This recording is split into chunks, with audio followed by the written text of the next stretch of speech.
So we went to Poland to a place called Krakow. It's like with a V, we were taught by the locals, Krakow. And as you can see there, it's south of Warsaw, right there in the almost border to Slovakia. And this place is quite significant in the history of our small biblical Unitarian or non-Trinitarian Unitarian movement, because in the 16th, 17th century, there were large groups of people from different ethnic backgrounds, Poles, Italians, and others, who held to the similar view of God and Jesus that we hold to. So in Krakow, we first went to a place called the Main Market Square. History tells that this place, which is now, as you can see, like full of stores, and it's a tourism hall, as we call them. It's been turned into that anyway, a commercial site. But back in the day, and in the days of the 1500s, 1600s, this market square is said to have been a place where they killed so-called heretics, one of whom was a woman called Catherine Vogel, Vogel. She was burned, allegedly, on this site that you see there in the square on April 19, 1539. Now, this woman was in her 70s when she was arrested for allegedly turning to Judaism, as they called it. But in truth, what she was turning away from was the idea that God was a Trinity, that Jesus was God the Son, so-called. Historical records indicate the execution took place here, which was a common site for public executions. And in the late 1520s, Catherine came under scrutiny by the ecclesiastical authorities for these religious beliefs. Her refusal to recant these beliefs led to her imprisonment when apparently she was age 70, and then she spent like 10 years in prison. And after a decade, she was executed. She was burned at 80 years old, this woman.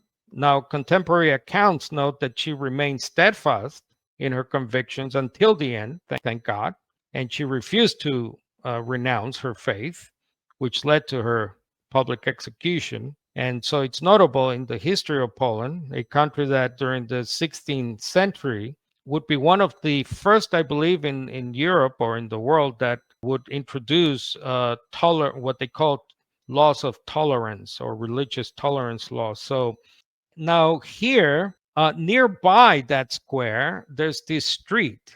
The street is, as you can see, translates as Brother Street. Braka is the Polish, I believe, for brother. Where I'm standing there on the right, so that's me on the right, that building there just behind me is said to have been the place where Fausto Socini, or Socinus, lived for a while, and he is known as the progenitor, the founder of a system called Socinianism, which is a non-Trinitarian system of beliefs.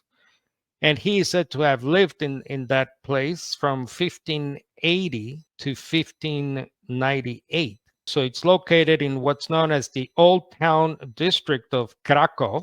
Now, the exact location of his residence is known. Apparently, that is the actual site.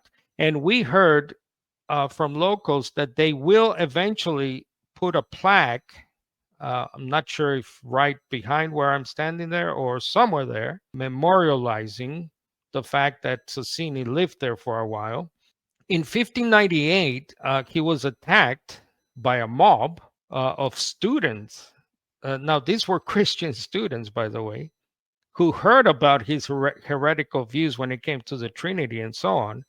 And apparently, Socinus was dragged from this home. They burnt his books and threatened to throw him in a local river after beating him almost to death.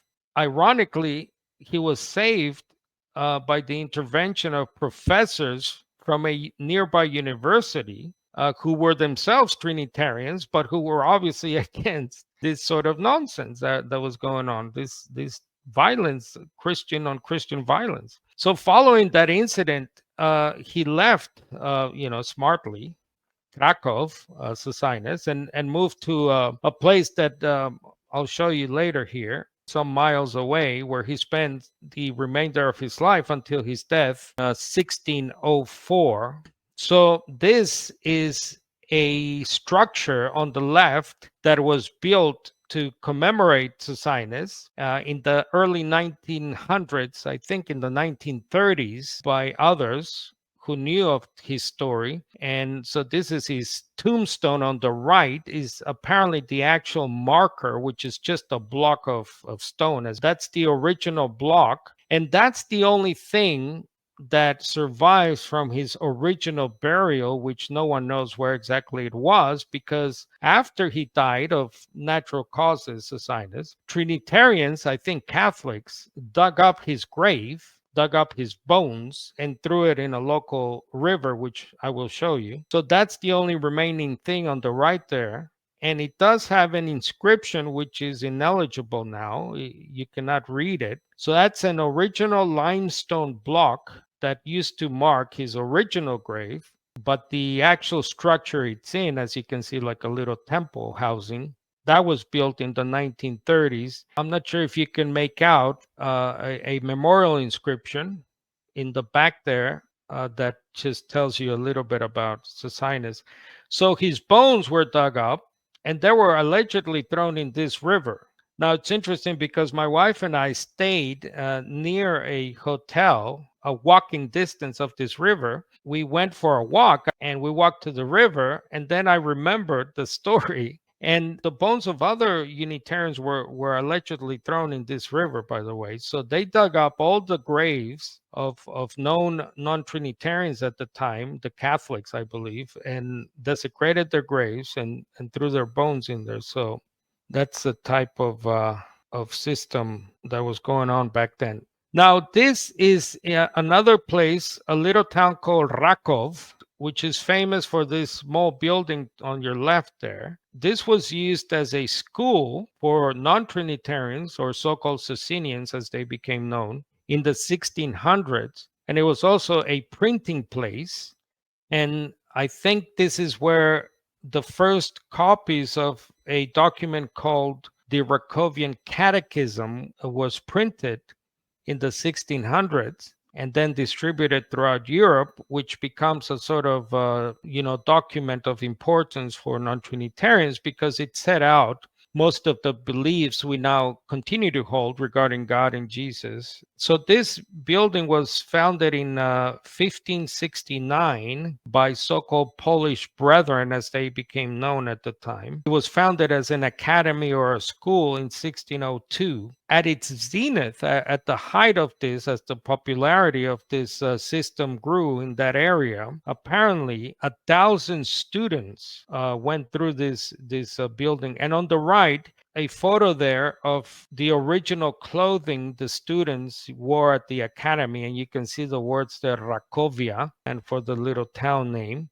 They actually have renovated this building. It was dilapidated, run down not so long ago, but recently the townsfolk renovated it, put all that stuff in historical items. So we got a nice little tour there as well. Near that academy, near that building, in the same town of Rakov, is this Catholic church known as the Holy Trinity Church. Now, what you're seeing there is one of the entrances to this Catholic Church of the Holy Trinity. Above it is an inscription which reads, "To the glory of God, the one in three, after the eternal banishment of the impious Arians." This church is located, according to records, on the side of what they used to call Arians, a Unitarian church. So they tore it down and demolished it, and they built this massive Roman Catholic church. And that's allegedly what the inscription to this day says. And it also calls upon people to pray for the bishop at the time who brought all this about. And then we briefly stopped in Paris and visited this majestic statue of Miguel Servet, or Michael Servetus. Some of you might know him. He was a 16th century Spanish physician, cartographer, a very intelligent man, a genius really. And he was burned at the stake He's a very influential martyr, let's call him, in the non-Trinitarian Unitarian community. And this is a statue. So yeah, it stands in Paris in a little park, and it shows Servet. I hope you can see, but he's chained with his hands bound. That picture on the right shows that he was chained up on a tree trunk. I hadn't noticed that in photos I used to see online until I got there. Also, affixed to the statue, you'll see like pages which represent the books, because he was burned with most of the copies of his last known book called The Restoration of Christianity, which only, I think, 3 or 5 copies survive to this day because they burned them all. Condemned with his writings, flanking the pedestal there, that massive pedestal he's standing on, are allegorical pictures of remorse depicted with a bowed head and turned back. I don't know if you can see it. And also reason, portrayed as a protective woman guiding the youth, which represents hope for a future led by reason, according to the makers of the statue here. So, and yeah, and there's this quote: "Those who cannot remember the past are condemned to repeat it." And that was said by another Spaniard, a philosopher, George Santayana, The Life of Reason. So this is something I'm very passionate about, history, because if we cannot learn from history and appreciate it, we're bound, as they say, to commit the mistakes all over again. So